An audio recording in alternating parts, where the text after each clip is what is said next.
ஆறுபடை வீடும் அருள் வழங்கும் முருகா அருகே நீ ஓடோடிவா மூவிரண்டு முகம் சொலிக்க ஆறிரண்டு கரங்களுடன் ஆதரவு தர ஓடிவா ஆறுபடை வீடும் அருள் வழங்கும் முருகா அருகே நீ ஓடோடிவா மூவிரண்டு முகம் சொலிக்க ஆறிரண்டு கரங்களுடன் ஆதரவு தர ஓடிவா ஈசன் மகனே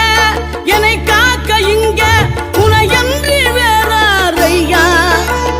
நெஞ்சார நான் நினைக்க பஞ்சாமிர்தம் கொடுக்கும் ஒரு தெய்வம்